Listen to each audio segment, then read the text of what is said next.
ಇಲ್ಲಿರೋ ಹುದ್ದೆಗಳು ಕೇಂದ್ರದಲ್ಲಿ 9.25 ಲಕ್ಷ ಖಾಲಿ ಇದೆ, ರಾಜ್ಯದಲ್ಲಿ 2.25 ಲಕ್ಷ ಖಾಲಿ ಇದೆ ಅಂತೇಳಿ ಸರ್ಕಾರಗಳೇ ಕೊಟ್ಟಿರುವಂತ ವರದಿಗಳು. ಆದ್ರೆ ಇನ್ನೂ ಕೂಡ ಹೆಚ್ಚಿನ ಪ್ರಮಾಣದಲ್ಲಿ ಹುದ್ದೆಗಳು ಖಾಲಿ ಇದೆ, ಅದು ಭರ್ತಿ ಆಗ್ತಾ ಇಲ್ಲ.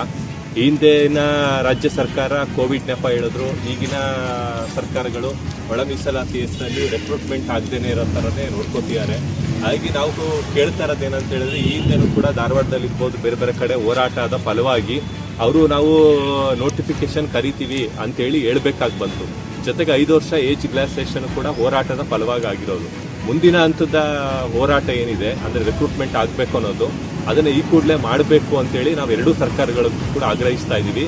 ಜೊತೆಗೆ ನೇಮಕಾತಿ ಅಧಿಸೂಚನೆನ ಈ ಕೂಡಲೇ ಹೊರಡಿಸೋದ್ರ ಜೊತೆಗೆ ನೇಮಕಾತಿ ಆಗೋ ಸಂದರ್ಭದಲ್ಲಿ ಪಾರದರ್ಶಕತೆನ ಕಾಪಾಡಬೇಕಾಗತ್ತೆ. ಇಲ್ಲಾಂದ್ರೆ ನಾವು ನೋಡಿದೀವಿ, KPSC ಇಂದ ಹಿಡಿದು SSC ಇರ್ಬೋದು, ಪ್ರತಿಯೊಂದನ್ನು ಕೂಡ ಕೇಂದ್ರ ರಾಜ್ಯ KEA ಇರ್ಬೋದು, ಪ್ರತಿಯೊಂದು ಎಕ್ಸಾಮ್ಗಳಲ್ಲೂ ಕೂಡ ಅಕ್ರಮ ಮತ್ತೆ ಭ್ರಷ್ಟಾಚಾರ, ಪ್ರಶ್ನೆ ಪತ್ರಿಕೆ ಲೀಕ್ ಆಗ್ತಾ ಇರೋದು, ಇಂಥ ಸಮಸ್ಯೆಗಳನ್ನ ನಾವು ನೋಡ್ತಾ ಇದೀವಿ. ಜೊತೆಗೆ ಈಗ ಟೀಚರ್ಸ್ ಪೋಸ್ಟಿಗೆ ತಯಾರಾಗ್ತಿರುವಂತ ಹುಡುಗರಿದ್ದಾರೆ, 70,000 ಟೀಚರ್ಸ್ ಪೋಸ್ಟ್ ಖಾಲಿ ಇದೆ.